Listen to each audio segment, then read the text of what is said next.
Ladies and gentlemen, welcome to Loreweek. Been a while. Been a while since we've done a Loreweek. Lore, whatever. This thing that we're doing right now. We haven't actually had a lot to... This is going to be funny. We haven't had a Loreweek in about a month at this point because we were doing the Final Fantasy lore run. But what's funny is I'd always decided as we're going through the lore run, if there was anything truly newsworthy, I would go ahead and pause the lore run to do a Loreweek, which I didn't because I don't feel like anything truly newsworthy has happened in the last month. I'm actually kind of glad we've been skipping Loreweek because I've had nothing to talk about. In fact, even right now, I have like this dinky list of nothing. It's like, okay, so that, and that's it. That's it. I've got one thing to talk about, guys. Just the one. Sorry. I do want to actually share a couple things. So, obviously, I did end up going to Dragon Con, and it was awesome. I got to hang out with Third. I actually tweeted a few pictures from Dragon Con, which everyone is welcome to go share. I'm not going to share them here, of course. Oh, why doesn't the background up? There we go. Sorry about that. We're so out of practice, we don't have a background. But yeah, so we have... I went to Dragon Con. Now, I want to share a story with you so you understand some context here, okay? So, Third GMs. He runs D&D tables, 5th edition stuff at Dragon Con. And so he's like, hey, you know, I've got to do this. Now, so that's a little bit of information. At Gen Con, when we used to go to Gen Con, I unfortunately didn't have the time or the money to go this year, but when we used to go to Gen Con, we would have to... So you have to sign up in advance to play D&D at Gen Con. Usually in the months or so range there. So it's like, all right, you know, about a month in advance you got to sign up for it, which we of course never actually managed to do. And this, anybody who's watched my Gen Con videos knows this, but I imagine most of you don't because you hate me. But we'd get there and we'd sit, and there's like a queue you'd get in for hopefuls, for no-shows, right? So if people didn't end up playing, you could slide in and take their slot. And it was very regimented, and it was very organized, and it was very, you know, there's tons and tons of people here, and there's a lot of demand. To give you an idea, like, if this is the whole of Gen Con, a full, like, this chunk is devoted just to D&D. That's just D&D. Upstairs, there's an entire huge auditorium-sized room devoted to Pathfinder, because Paizo has always been a big supporter of Gen Con. And Pathfinder's even worse, because Pathfinder has so many set GMs, but rather than organizing it or using some kind of system or structure to it, they basically just say, all right, you make a group, that group has to conform to what we require. Once you're done making that group, then you come in and hope you get a slot. That was actually one of those times, this is not a joke. Third and I, while we were trying to get a group together for Pathfinder, the one time we were there, we got a piece of paper and in big letters wrote LFG on it and just did this. This is not a joke. And we actually did get a group going. It took a while. It took a long time. It reminded me of all those horror stories back in WoW, or in any other MMO really, where you're trying to get a group together and it takes forever and it's just like pulling teeth and everything you do is just not working out right. I hated it. So all of that is just context for what happened at Dragon Con. So Sis and I show up. We weren't quite scheduled. We didn't actually think we were going to go, but then we ended up actually going, so it just kind of happened, you know, blah, blah, blah. So we show up. We're like, all right, let's go, let's do this. And we're looking for Third. First thing we want to do is we're going to go find. So we go to the D&D room, and we start looking in and peeking in on the tables and trying to identify him amongst the people. And we're going through, we're not seeing him. So we leave like, okay, well, now what? Well, I guess we could just go ahead and here, I'll text him really quick and see what happens. And then Third walks up and says, hey, you want to play D&D? And we're like, ah! Turns out, I mean, there's some additional information here, but it turns out there was so little interest in playing D&D at Dragon Con that they were giving away tickets. In fact, I think I still have mine. Yeah, it's right here. They were giving away tickets to go play D&D because they needed more people. Yeah, right here. See? Free admission. 2-hour game. Yeah. Ladies and gentlemen, Dragon Con. Dragon Con in general, if I'm being completely blunt, did not actually impress me. So Gen Con is one building, right? So you go inside, there's a bunch of display rooms and exhibit halls, of course, and the halls that lead between those, but it's all indoors, right? And then they rent out some of the nearby rooms in the nearby hotels, which are physically connected, so you like take little overall skyway over there kind of a thing. Point being, you can reach everywhere in Gen Con within a singular building. Pretty easy to figure out where you're going, pretty easy to figure out where you need to be, that kind of a thing. Dragon Con is across like 6 buildings in downtown Atlanta. So getting from building to building means going outside, onto the sidewalk, with a few hundred other people. And, okay, so I need to go to the America's Mart building, which is that way, I think. It's 2 blocks that way. Okay, so hang on, going through the people, In fact, it was so bad, at some point, we're not even sure when, Sis lost her badge. If you don't know what that means she was screwed. Like, we could have theoretically replaced it, but that would have been probably been a whole hour of time spent going back and trying to replace her badge. Because there's another thing Dragon Con didn't do well. I've actually got my badge right here. I'm going to show it this way for obvious reasons, so you don't see my ID number or anything like that. But so here's my badge, right? This is what I was given, as is. Now, if you're seeing the problem, it's the fact that it has this dinky, tiny, terrible clip, which doesn't even have a lot of grip to it, okay? That's it. That's the badge you're given. So it's like, you can do something like this, but this is surprisingly easy to be ripped off. And we know this because Sis lost her badge in exactly that same way. At Gen Con, you get a thing where you put a frickin' lanyard and a hoop through it, and it's secure as long as you don't lose it. Yeah. So Sis lost her badge. At some point, and we're like 90% certain it was because she attached it to her keychain, which is on her front pocket on her shorts. So as we were brushing up against people, it probably just went flying off, and that was the end of that. What's funny is I was terrified about catching, so I had mine right here, literally just clipped to my collar, and so I would do this every now and again to check that it was there, like every few minutes. It's okay, I'm in that habit anyways. Well, I have never had any bad experiences. I'm always cautious when I go to a convention. This goes all the way back to my Star Trek convention days. So I usually do it like a process where I tap my right pocket really quick, make sure my phone's there. Tap my left pocket really quick, make sure my keys and wallet are there. And then tap. And so I just added a third tap. I make sure the badge is there. And I just do this like every minute or so as a complete habit to make sure I had all my stuff. So I didn't lose mine. But she lost hers. What else happened?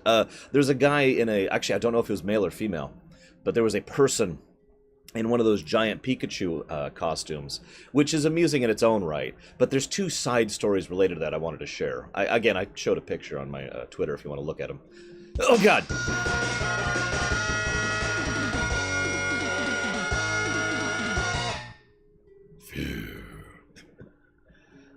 Thank you, Warwager, very much for the subscription. Those, as ever, are incredibly useful and helpful and are making it so that I can maybe have my own place someday.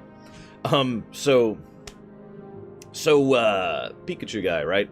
And he's in there.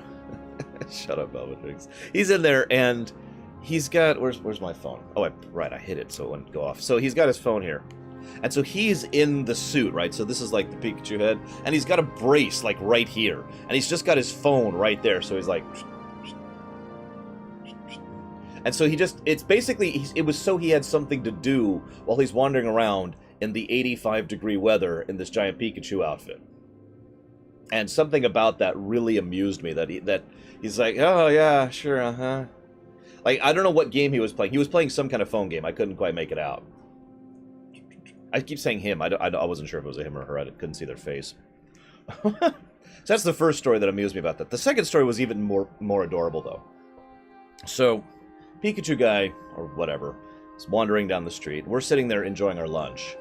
And this little girl in a Pichu costume, like, couldn't have been 4 or 5, comes sprinting down the sidewalk after the Pikachu, like with just all of the energy of, oh my god, oh my god, oh my god, and runs up and is like, hey, hey, and of course the person in the suit can't see her, so she's like, hey, hey, hey, and then like maybe a full 15 seconds later, the parents are like trying to catch up to her coming back. I'm like, excuse me, sir, excuse me, can you... She'd like to take a picture with you. And it was like, oh, yeah, of course. And she's like, yeah. And she gets this giant grin on her face. Like, yeah. That really made me smile. I don't have anything else to add to that. It just really made me smile. I suppose I could also show off one other thing if you give me just a second. Ugh.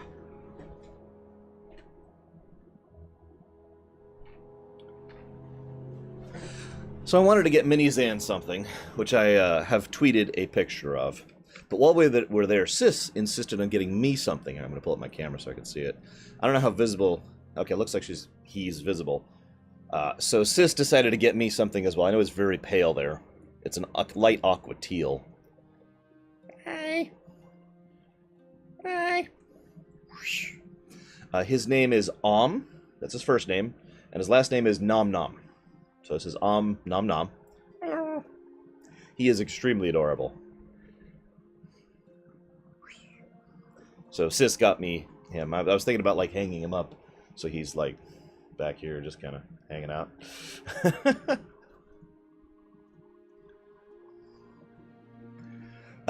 So anyways, that's all I got for that. Let's go ahead and get to actual Loreweek. I love sharks. What do you want from me? Sharks are adorable. So I'm just going to rapid fire some news items that I don't have much to say about. And if anybody wants to talk about anything, feel free to like insert and say, hey, you know, here's what I want to say. So first of all, first I want to lose my pen. Final Fantasy 15 is very highly confirmed to getting a PC release with mod support, which is awesome. We don't have an ETA or anything else whatsoever. But it is awesome to hear that 15 is going to finally come out on PC, as we've all been hoping, since Square Enix has been leading in that direction in general. Although they've been very hit or miss about that. So this wasn't a guarantee that 15... I mean, 12 still isn't out on PC, even though it could be right now. 1 isn't out on PC, 2 isn't out on PC, Chrono Trigger isn't out on PC. So, Tactics isn't out on PC. So, hearing that 15 is coming out on PC, awesome. And mod support... Now, I want to stress that because there's a difference between... There's three levels of modding. The first thing is we don't support mods. In fact, we actually build our architecture to be anti-mod support. Dragon Age Inquisition is an excellent example of a game that was deliberately designed to be anti-mod friendly. Which is funny because all that meant is it took us longer to mod it. Screw you, BioWare. So... So that's the first category. The second category is we allow mods, but whatever. That basically means we don't actually care about whether you mod or not, but we're not going to do anything to support it or deny it, so whatever. The vast majority of games from the 90s to, like, 2010 are all going to be within that category of, you know, mods whatever. Third category is, of course, mod supporting, and by all accounts, 15 will sit in this third category. Mod supporting is they will actually release a dev kit and some dev tools, which you can then grab and use in order, and therefore you have additional tools in order to use mods. And usually it also means that the infrastructure and the architecture of the software is such that modding is something that can work and works out. No, I have no idea what you're even talking about, Max Time. So, that's awesome. Again, I don't have much to say about that. I just think it's awesome. I hope that we're... Now, this is funny, though, because if you think about it, this makes sense, and yet also doesn't make sense. Let me explain what I mean by that. Tabata has been someone... I've actually looked into this. Tabata is someone who's been pro-PC support for some time. He was one of the major pushers for Type 0, getting the PC port, and by all accounts, the Type 0 PC port is actually pretty good. But at the same time, he also pushed for a Crisis Core PC port, which has not happened, and at this rate may never. So I don't know what to make of that, unless the Crisis Core stuff is going to be folded into the FF7 remake. I have no idea. Whatever. Nevertheless, I do think that is a pretty positive thing, and I will probably be buying FF15 on the PC, probably when it goes on sale, since I've already purchased it full price. If nothing else, to support the continued PC initiative, and of course, mods. And it'll be easier to cheat. Next point. So, Age of Empires 4 was announced, which, I don't know about you guys, I'm not sure what I think of that. It's been a very long time since we've had an actual new Age of Empires game. I think 3 was the most recent one. I forget if 3 or Age of Mythology came out later. I know we had the expansion packs for 2 and whatnot, but an actual new Age of Empires game, it's been a really long time. I admit I've never, sure, max time. I've never been a huge fan. I've never been a big follower of the Age of series. I mean, I like some of the Age of games, but not nearly as much as some other games, like the Warcraft series or the Starcraft series, the Command & Conquer series, or the Total Annihilation series, you know. It's never been quite my bag, but I'm still nevertheless enthused about this. I actually did do a full playthrough of Age of Empires 3 when it came out. And of course, I've played through Age of Empires 2 many times. 2 is my personal favorite, by the way. That's not true. I'm sorry, that's a lie. Mythology is my favorite. I love Mythology. Age of Mythology is a fantastic game. I highly recommend it for everyone. But Age of Empires 2 was damn good. Age of Empires 1, I never actually enjoyed playing that much, but I enjoyed the concepts of it, as weird as that may sound. And, of course, we know... So, yes, as was mentioned, and I was going to point this out as well, the new Age of Empires is being made by Relic. You may know them as the people who made a game called Homeworld, and the most recent Dawn of War 3. What you think of that is up to you. I liked Dawn of War 3, and I found it weird how that was apparently the unusual perspective, because lots and lots of people spit all over my opinion of actually liking Dawn of War 3. Don't know what to make of that. So again, what you think of the idea that Relic is the group that's going to be making the new Age of Empires is up to you. The only thing I can say is that we know almost nothing about it, so there's not much to talk about. But if I was to speculate, I wonder what era it's going to be set place in. For those of you not aware, Age of Empires took place ancient time, right? Like up to the beginning of Rome, basically, as in the second Rome. Age of Kings, of course, went far more modern into the 1400s.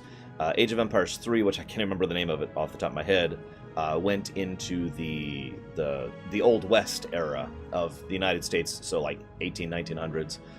I'm curious if Age of Empires 4 is going to go even further forward, or is just going to cover the gamut from beginning to front. Because if you watch the intro, the little thing they showed, it's a whole lot of different eras of combat, different locations of combat, basically from the Bronze Era all the way up to and including the American Revolution, which would be 1800s or so. So I'm really curious if this is going to be like the Empire Earth situation, all the way back to all the way to the future, Civilization style, if you don't know what that is. And yes, there were some Bushido things going on. There was some Native Americans things going on. There was quite a bit of variety in it.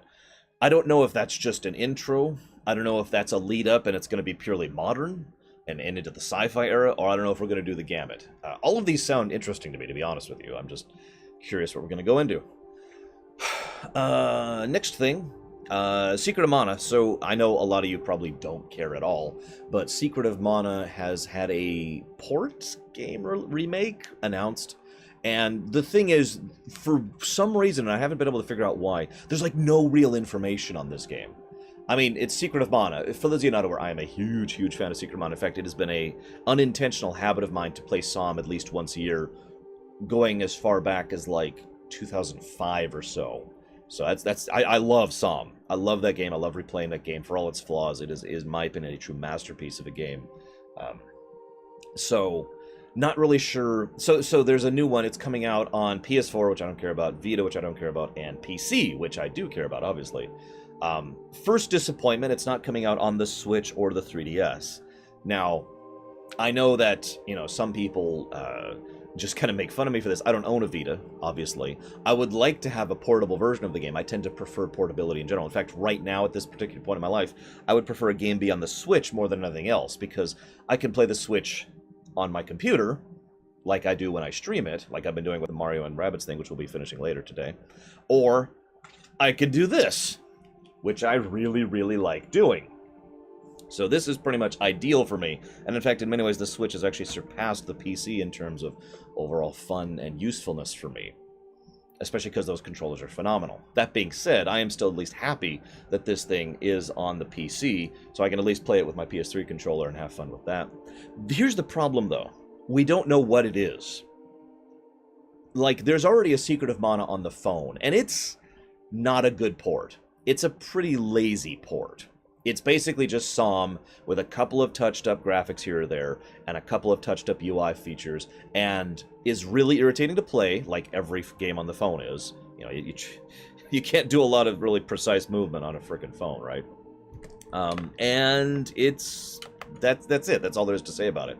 So Gary and I, of course, are huge fans of the Secret Mana series. He's the one I usually play with. So we're both kind of crossing our fingers.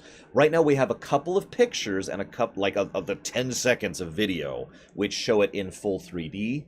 Not sure what that means, not sure how far they've gone.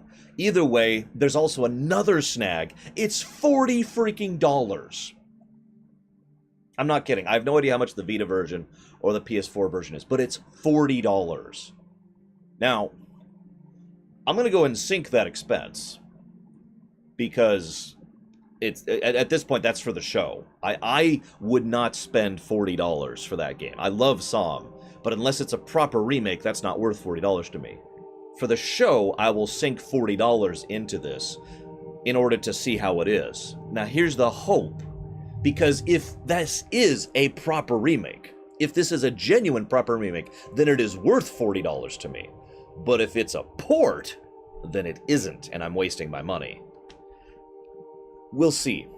By the way, for those of you who don't really know my terms all that well, I'm just going to say a graphics overhaul is not a proper remake. That does not make a proper remake, especially not for an RPG. Like, a graphics overhaul can help certain games. Star Fox is a good example of that. Morrowind could certainly use one. But, no, you need to do more than just update the graphics to qualify as a proper remake. That update graphics is a remake. Maybe. So, we'll see. Next point, Kingdom Hearts. Now, I'm not going to spoil this, actually. I just wanted to comment on the fact that there's been some Kingdom Hearts news with Cross, Union, etc. The English version of Union Cross has gotten forward to the point where now we have a certain character who's been mentioned, who has shown up as one of the new Dandelion's leaders. And the fact that it's that character, again, I'm not going to go into spoilers, but the fact that it's that character immediately throws questions all over the place. In the Japanese version, there's been two more characters who have been introduced, three more characters that have been introduced since the English one. And two of those three have, significant parallels to existing characters, which throws the timeline question into equation. And basically, what we have right now is something that actively doesn't make sense with the information we have available. Which means there's just information we don't have available, which is typical Kingdom Hearts. Moving on. I don't mean that in a bad way, but I mean, you remember when Kingdom Hearts 2 wasn't out yet, and so all we saw was people in hoods? And we had no context. We didn't have information, so all we could do is blindly speculate. Yeah, same kind of thing. What else? Okay, so there's also a game that I want to just briefly mention. It's called Jurassic World Evolution. And I don't know how many of you care about this kind of a game, but it's a park game. It's an economic park game, like Roller Coaster Tycoon, except it's Jurassic Park. Now, on paper, that sounds phenomenal. Like, I'm super looking forward to the idea of there being a park game set in Jurassic Park. I don't even have to say anything else. My first thought is sold. I like that idea. And what little tiny bit we've seen of the gameplay, yeah, it's called Jurassic World Evolution, by the way, for anybody curious. What little I've seen of the gameplay is very, blank tycoon style gameplay, except a lot more modern. And, obviously dinosaurs are involved, which can get loose and have to deal with them in sort of a crisis, disaster kind of a situation. So, I don't know what Easel's referring to. Aim the rides into the T-Rex pen. I mean, if you really want to, you can totally do that. It looks awesome. It looks good enough that I'm probably going to do, at the very least, an exploration of it during the new Lounge Run sequence. That'll be starting up at some point. So I just wanted to kind of signal boost that. And yes, it was... I'm sorry, I should point out, it was made by the same people who made Planet Coaster. Planet Coaster... Shut up, Roxamus. Planet Coaster is, in my opinion, an extremely good game that is marred by some of its infrastructure. Planet Coaster has memory leak problems from hell, and I can only play it for about an hour and a half to 2 hours before I have to restart the game on my computer. which is a monster death machine of doom. So, yeah, that's the only complaint I really have of Planet Coaster. My niece loves to sit over here on my path, on my leg, and basically she backseat runs the game. Like, I actually put the coaster, but she says, okay, I want that, and I want it there, and I want it like this. There we go. Put it up a little bit more. There you go. And so I have had an absolute ball playing that game with my niece. Well, someone in chat was saying path because they were saying the path problems Easel mentioned, so I was doing the mix-up thing.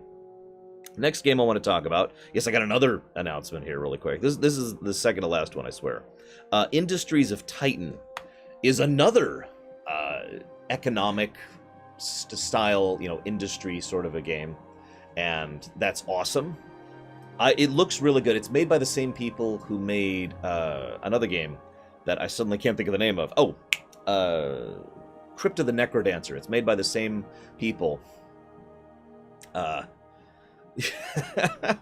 It's made by the same people who made Crypt of the Necrodancer. The music is by the same gentleman who did the music for Crypt of the Necrodancer. If you haven't played Crypt of the Necrodancer, I highly recommend it. It is an extremely good, enjoyable, fun game that I know isn't for everyone, but at least look into it.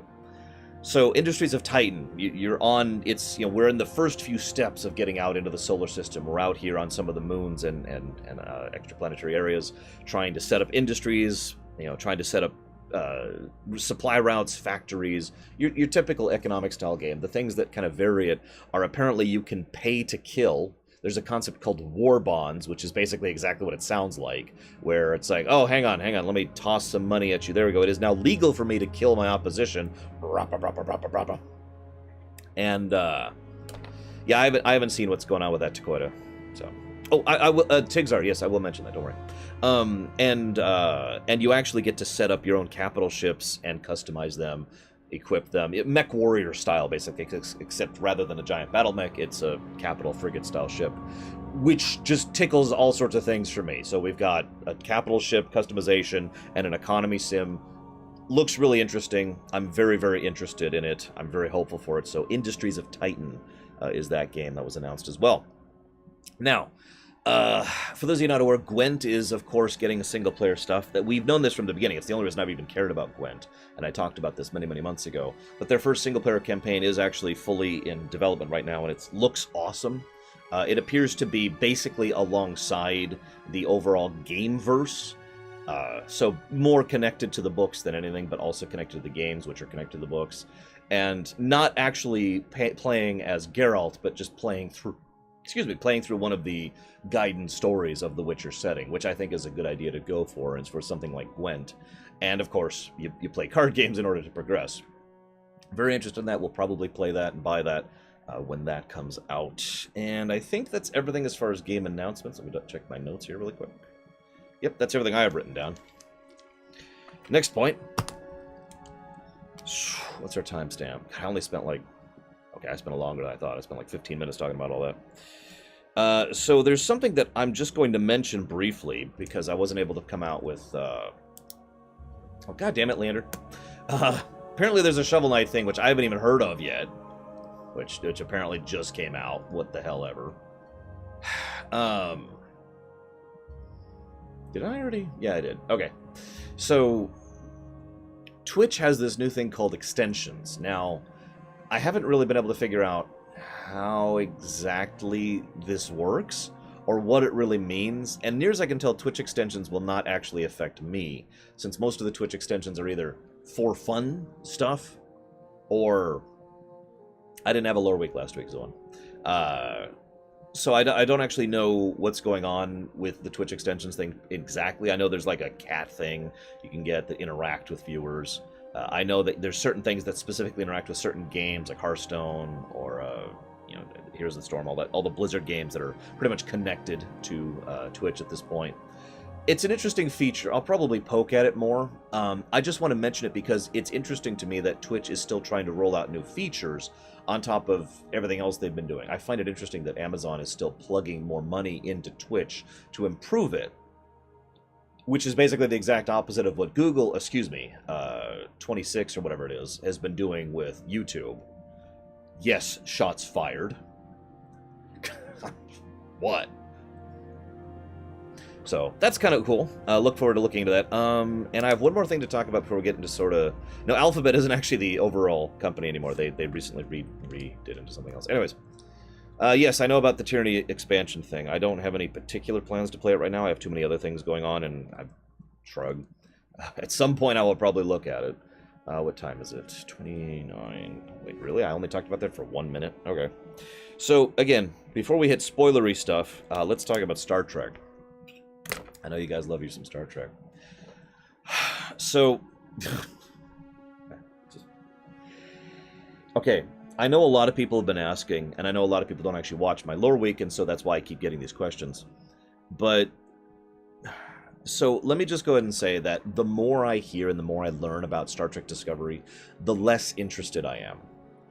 If you remember, this opinion has been changing over the course of like the last year and a half. Like if you went back a year and a half and you look at my early Loreweeks or look at my early streams, my response is basically, yeah, okay. I mean, there's about half things that make me think it'll be a good, and about half things that'll make me think it's bad. You remember that? I almost said that word for word back then. Well, that has changed to 100% of the things make me think it's bad, and 0% of the things make me think it's good at this point. I have zero, literally zero faith in Star Trek Discovery. I hope I am wrong. I really do. But I have zero faith in the show right now. I want to share 3 more things that have come across that. First of all, this is just a joke, basically. But I just realized, so how do we do an acronym for the Star Trek series, right? Well, Star Trek the original series is TOS, right? That's TOS, the original series. Star Trek the Next Generation is TNG, the Next Generation. Star Trek DS9 is DS9, Deep Space Nine. Voyager is VOY for the beginning of Voyager, and Enterprise is ENT for the beginning of Enterprise. What do you think Star Trek Discovery's acronym is?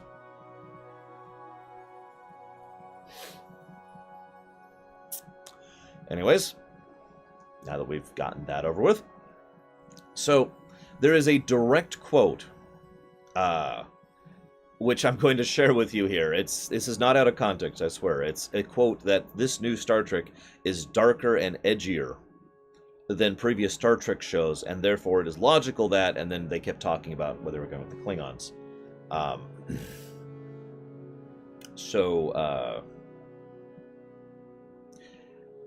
If you don't understand what I mean by that, anytime someone, especially a showrunner, this is one of the producers, anytime someone comes out and says, this is darker and edgier, what they mean is this is darkier and edgier. Now, I really hate to point this out, but let me just make this clear. In my experience, 99% of the time, and I'm only saying that because there might be an exception. I can't think of an exception off the top of my head. But 99% of the time, when someone deliberately markets something, when they said, hey, look, this is going to be darker and edgier. When they say that as part of their marketing shtick, what they mean is darkier and edgier, which is trying way too hard to be edgy and trying way too hard to, have, like, how do I put this?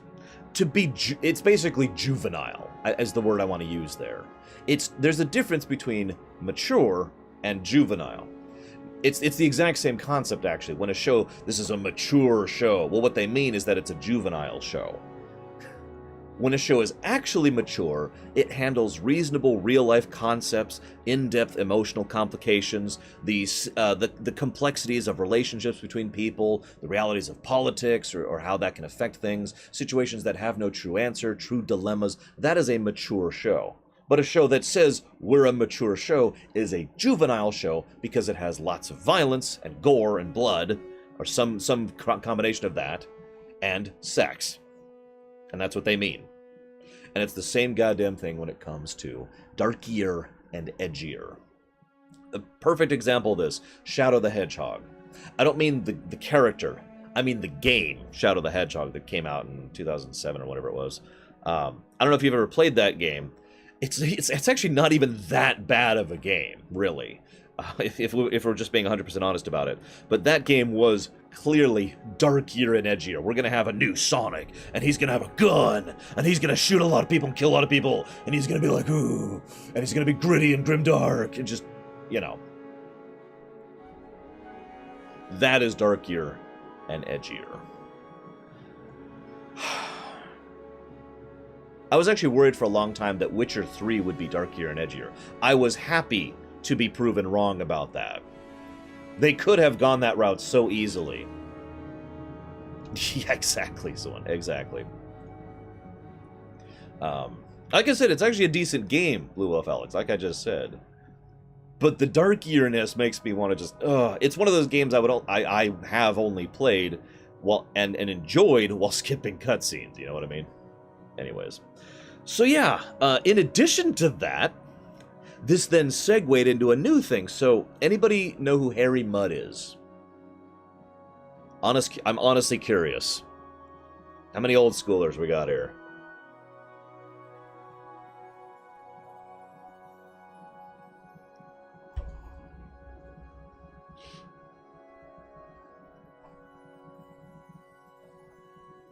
I don't expect most people to know who I'm talking about.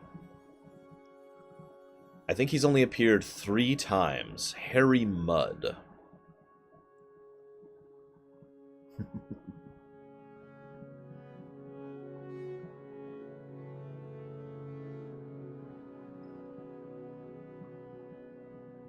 For those of you who don't know, Harry Mudd is a character from Star Trek, the original series. He was in 2 episodes of the original series, Mudd's Women and I, Mudd. And he was also in an episode of the animation, the animated series, which I can't remember the name of that one. It was bad, like 99% of the animated episodes are, in my opinion. So Harry Mudd, yes, Hardcourt Fenton Mudd, that is actually correct. So he's going to be in Star Trek Discovery. And he's going to be darkier and edgier. I'm serious. I'm actually 100% serious. They're bringing in Mudd into this. And obviously he's younger, because he has to be. In fact, based on the timeline, he should probably be a teenager, but let's not get into that. So Mudd's going to be into this. And he's going to be like a darker, brooding character who's going through a harsh time and has to make hard choices and is going to be a lot more violent and a lot more sexed up than just... Yeah, so they're bringing in Harry Mudd into Star Trek Discovery. For those of you who don't know who Harry Mudd is, Harry Mudd was a character who should have been aggravating and irritating, but the actor salvaged that to make him endearing. Like, he's that kind of lovable loser, you know what I mean? Oh, yeah, oh no, yes, I'm gonna go there, so please, no, we've got to figure out some deal with the miners, you know, anyway, the actor really nails it, if you haven't seen him, and yeah, he's basically a comic relief character. So they're taking Harry Mudd and turning him into... You know, I believe there's something about weapons smuggling in there in addition to everything else. And, you know, part of the war and just...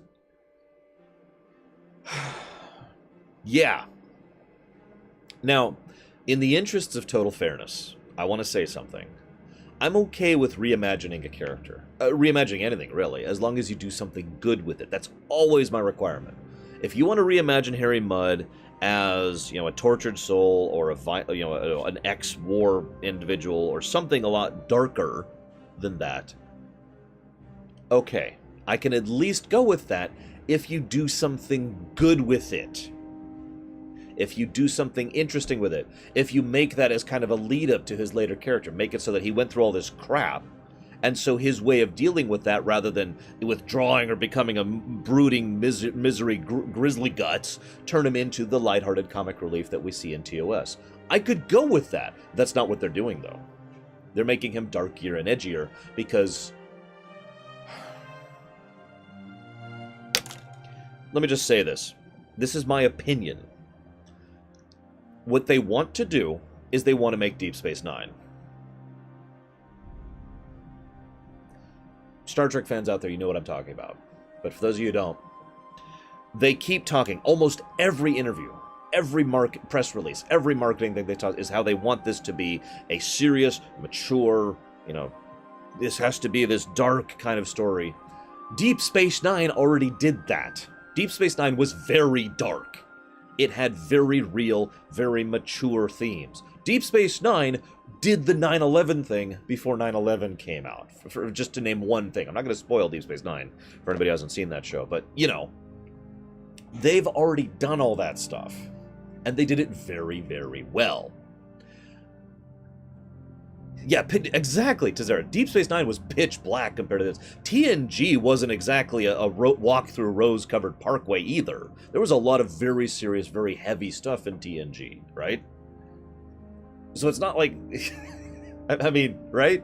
So everything they've all been, oh, we want to do this big dark story. And I'll tell you what they want. They want to do the Battlestar Galactica trick all over again. Because Battlestar Galactica was very dark and was very, very serious. And let's be honest, very well done. Not my thing. Personally, for me, they went over the line a few times, in my opinion, throughout the course of that show. But that's what they want. You can tell that's what they want, is they want to be that. They want to smash, just... I know, right, Who Girl? But they just want to have that. They want to hit that particular hammer again. They want to just nail it and be like, yes, boom, here, this will be the thing that brings us success, and we will tell real serious stories. And again, someone in chat, who is it, just said it. Someone said compared it to Nemesis. I completely lost it. I've lost the chat thing. Oh, Django. Up here somewhere, is the one who said that what they're going to do is they're going to make Star Trek Nemesis. And that's doubly true, because if you remember, when they went into Star Trek Nemesis, they said, we want to make the Wrath of Khan for TNG. It's the same exact attitude. We're going to go into this with the intent to make this truly, you know, to be the Wrath of Khan of this. And these people are like, we're going to go in and we're going to make the Battlestar... They've actually said this. I'm sorry, I should clarify. They've actually said, we want to make this like the Battlestar Galactica. We're going to make the Battlestar Galactica of Star Trek. They go in with this attitude of, we're going to do it, right? And it's going to... And it turned into Nemesis. I'm sorry for ranting. I hope I'm wrong. I hope I'm wrong, but I'm not. All right, I got a couple other things to discuss here, very briefly. I'm not even going to make a note for this. All I'm going to say, I'm not going to spoil a damn thing, and please, nobody in chat spoil anything. Spoilers, ban, warning, etc. With regards to World of Warcraft and the latest patch, all I'm going to say is I frickin' called it. Twice. 2 things happened in the latest patch that I called. And I was right. But I do want to talk about Half-Life. Make a new note for this. I was really going to talk about this earlier, but I realized I want to talk about it down here instead. And hey, Esquadro,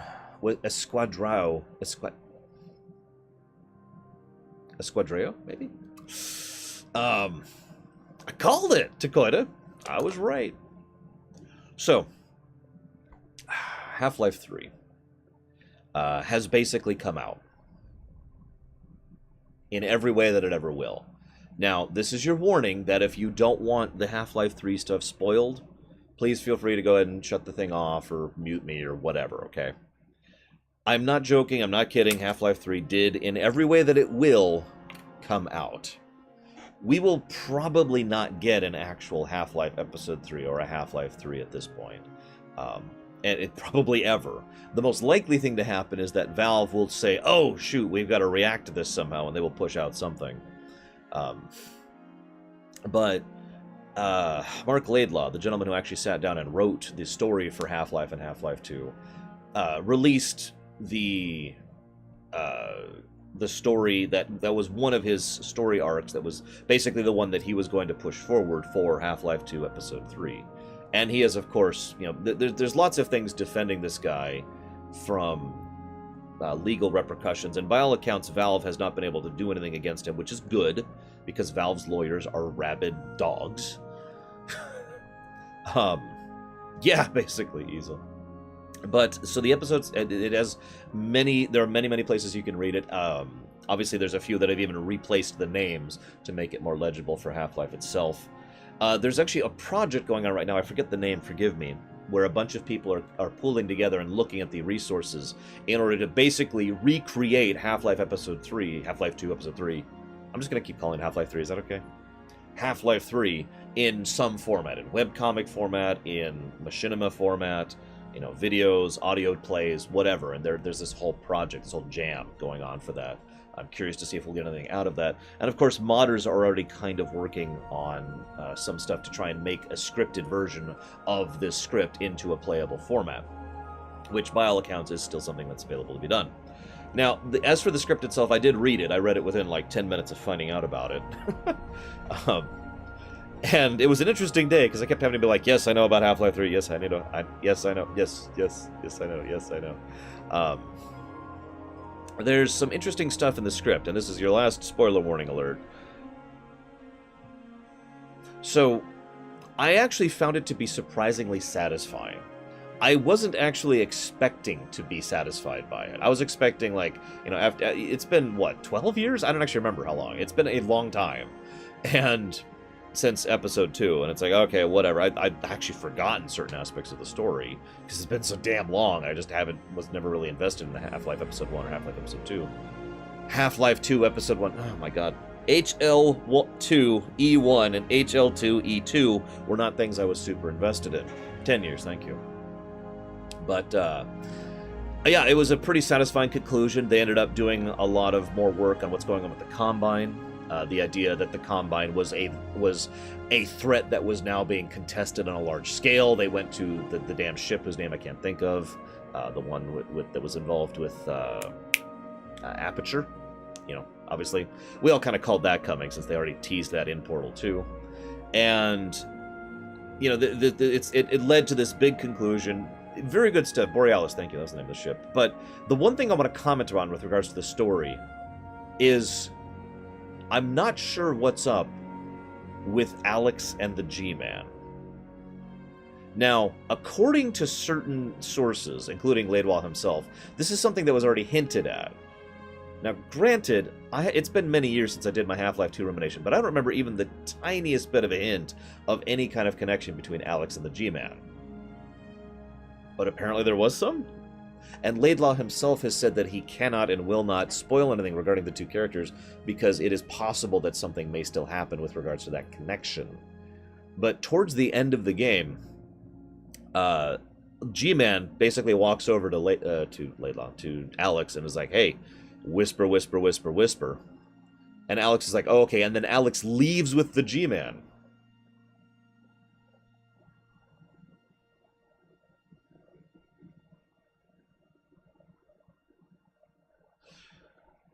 That's the end. That's the end of that thread.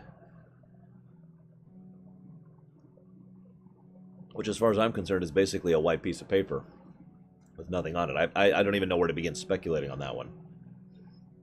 I'm not sure what to make of that. It is very Half-Life style. Half-Life style is...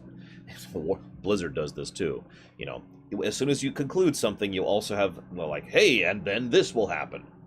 You know, it's some kind of thread still dangling to push forward in the future. A lot of companies do this.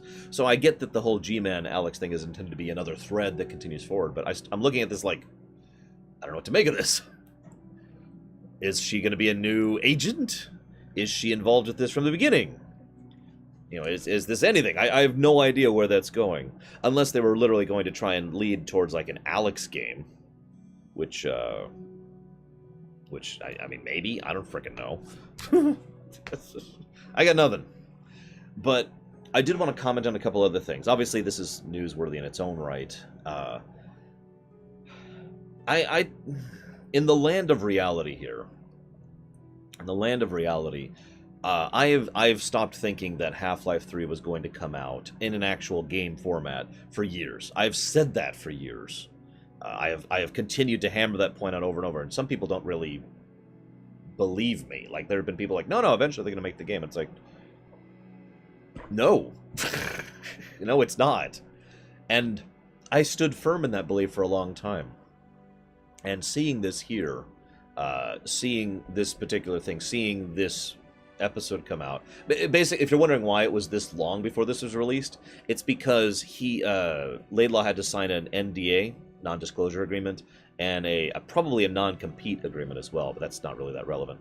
And so that agreement literally legally prevented him from releasing this. He released this the day that NDA went away, or the day after, I forget which, but it was on the day of the NDA going away. It's like, boom, here! Like he had it ready to go. Because of course he did. Why wouldn't he? And so, the other thing I wanted to mention here is that what I don't understand is why Valve hasn't actually released this. Like, I know that sounds strange, but it was within Valve's power to say, so here's the behind-the-scenes notes of what we were going to do with Half-Life 2 Episode 3. Modders, go to it. They could have done that.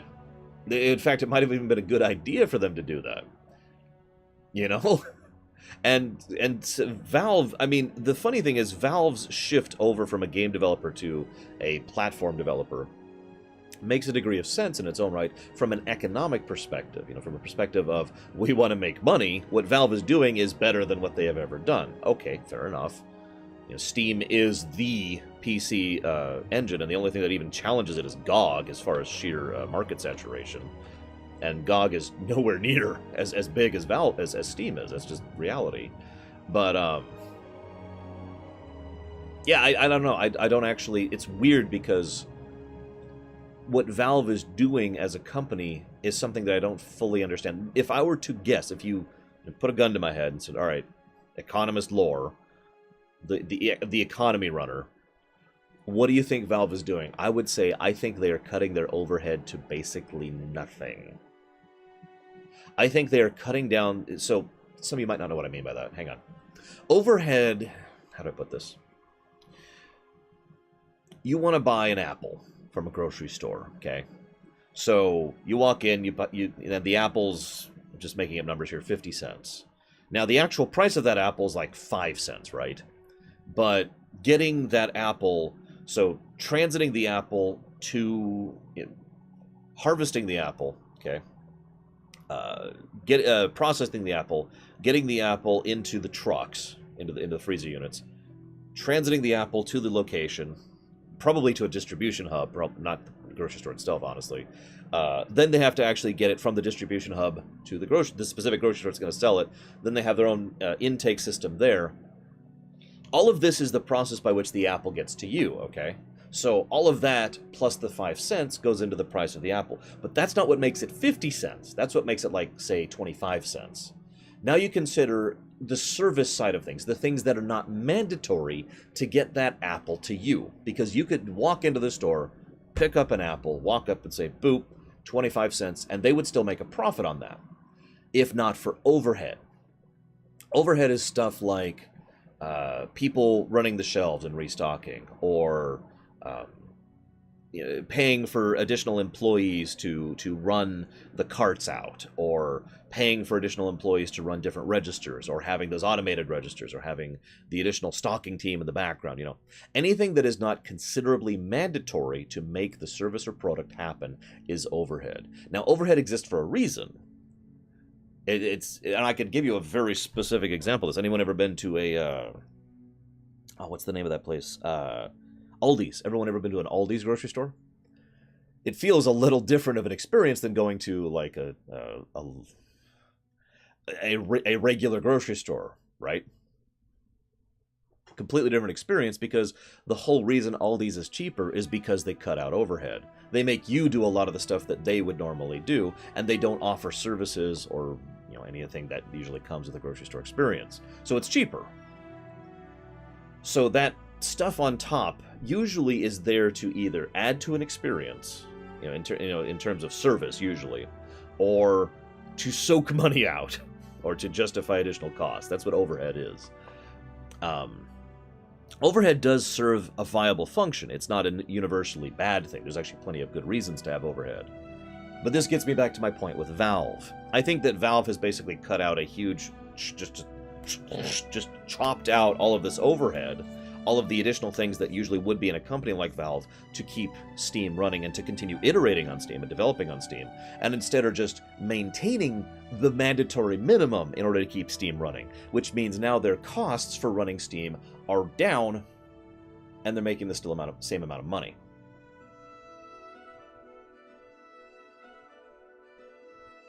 Make sense? That's my assumption. That's my speculation. If you were to put a gun to my head, I'd say that's what's going on with Valve right now. And that in my opinion, that explains basically everything that's going on with Steam, and has been for years. People keep complaining about why are you doing this and this and this with Steam? Why don't you have better quality control? Well, quality control involves hiring people, and hiring people is basically an overhead at that point, because it is not mandatory to get the game from developer to you. Make sense? why is it that you haven't addressed these problems with regards to the Steam store? Well, there's no reason to, because, that would involve hiring more people and blah, blah, blah, blah. So, now, I mean, Steam does still do a few things to iterate, but it's at such a dinosaur pace at this point that, honestly, if they don't do something, I would not be surprised that at some point Steam is actually overtaken by someone else. Probably GOG, since they're the other ones with a large share at the moment. But anyways. I guess that's it. I guess that's actually all I have to share. So let me go ahead and chop off Loreweek first of all. So